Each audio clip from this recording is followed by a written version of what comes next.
The air in Juba was thick with dust and anticipation, a city of extremes, both beautiful and harsh. My next journey called me south, toward Burundi, a place often misunderstood and overshadowed by its troubled headlines. On my last night, I traced my route on a map, feeling the familiar mix of excitement and apprehension. Leaving South Sudan wasn't easy. Routines and connections had become part of me. I packed light, a water filter, a journal, a camera, tools for discovery. My plan was simple: travel overland, embrace the unexpected, and listen to the stories of those I'd meet. Official reports warned of instability, but I wanted to see the spirit and beauty beyond the headlines. As the Juba sunset faded, uncertainty lingered, but purpose outweighed fear. Every journey starts with a single step, and mine was about to lead me deep into Central Africa. I was ready to see Burundi through my own eyes, one day at a time. We left Juba before sunrise, the Land Cruiser's headlights slicing through the darkness. Soon, paved roads gave way to red earth tracks, acacia trees and scrubland stretching endlessly. Dawn revealed herders with cattle, silhouettes against the golden light. A timeless, African scene. The road was rough, shaking us and everything inside, but each village we passed offered a glimpse of daily life. Women carried water with effortless grace. Children waved as we rumbled by. These fleeting encounters reminded me that the journey was about more than the destination. As the sun climbed, heat replaced the morning chill. We paused under a baobab, the silence broken only by birds and insects. The vastness made me feel both small and connected to something greater. Red dust coated us as we pressed on, the landscape shifting from flat plains to rolling green hills. Each kilometer brought new vistas, rewarding our patience with quiet magic. The road was long, but the beauty of transition made every moment worthwhile. The journey south was a patchwork of landscapes and transport. Our Land Cruiser gave way to a crowded local bus, alive with chatter, music and the occasional chicken. Outside, forests gave way to savannas, then to bustling villages and roadside markets. Life unfolded in the open, vendors selling fruit, children playing, people moving with purpose. As we neared the Tanzanian border, the terrain grew mountainous and lush. The bus twisted up steep hills, revealing breathtaking valleys.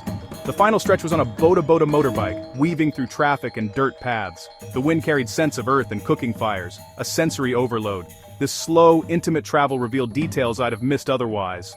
Smiles, vibrant fabrics, quiet dignity. Each mode of transport brought me closer to Burundi and deeper into the heart of Africa. The journey itself was the first lesson in adaptation. Reaching the Rusumo border felt like a milestone, where Tanzania, Rwanda and Burundi nearly meet. Trucks lined up for kilometers, engines rumbling, commerce in full swing. People moved with purpose, balancing bundles and pushing bicycles through the organized chaos. Crossing the border was a test of patience. Slow lines, money changers, vendors hawking snacks and SIM cards.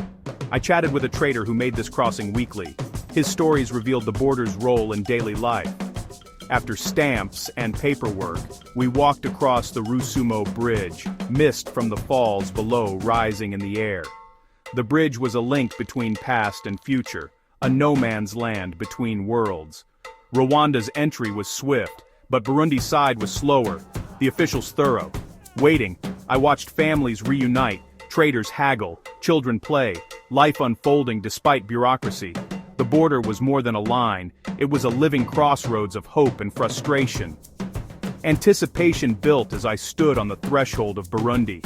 The journey was almost complete, but the real adventure was just beginning. This crossing was a microcosm of the region's resilience. Crossing into Burundi, the transformation was immediate. Rolling green hills, terraced fields, and endless shades of green. The air was fresh, the land alive with crops and quiet energy. Roads wound through villages where people walked, cycled, and carried goods with practiced ease.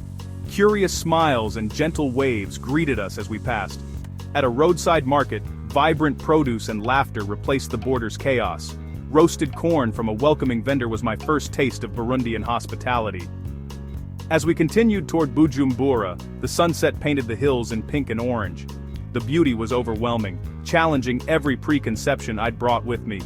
Burundi was a land of contrasts, peaceful, resilient, and full of surprises. My first hours here were already rewriting the story I thought I knew. Arriving in Bujumbura, I was swept into the city's vibrant rhythm on the shores of Lake Tanganyika. Colonial buildings stood beside modern ones, and the streets buzzed with taxis, motorbikes, and bicycles. The central market was a sensory explosion: fruits, spices, and the hum of 1,000 conversations. Wandering the aisles, I saw the city's heart, a place to buy, sell, connect, and share news. Mornings brought sidewalk cafes and hot chapatis. Afternoons, the market's peak. Evenings, sunsets by the lake. Fishermen's lanterns dotted the horizon as they set out for the night.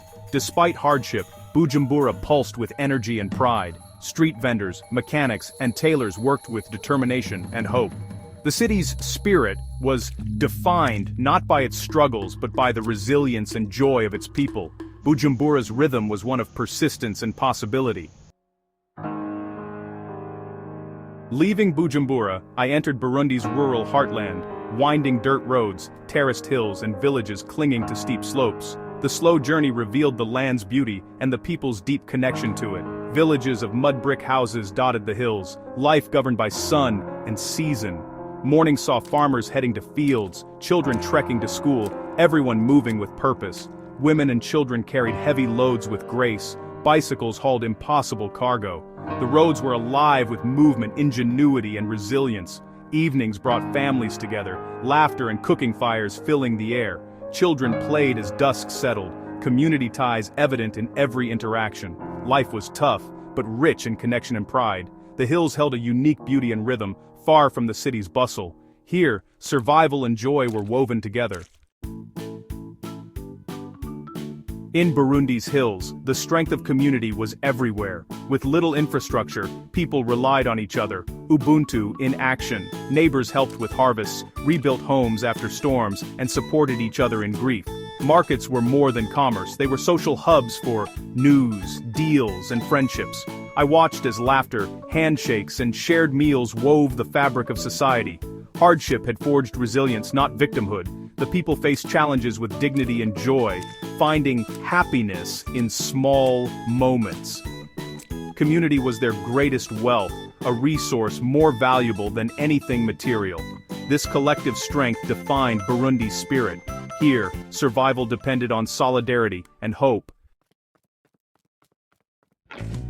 As my journey ended, Burundi's quiet beauty and enduring spirit stayed with me. From misty peaks to Lake Tanganyika's shores, the landscape was breathtaking. I arrived with headlines in mind, but found a deeper, richer story. Poverty and conflict exist, but they don't define the people. I met farmers, teachers, and artists, each resilient, dignified, and full of hope. The real Burundi was in everyday moments: a smile, shared laughter, a child's joy. True understanding comes from seeing faces, not statistics. This journey was more than a trek. It was a lesson in perspective. Burundi's greatest treasure is its people's resilience and warmth. The real stories are found in the rhythm of daily life.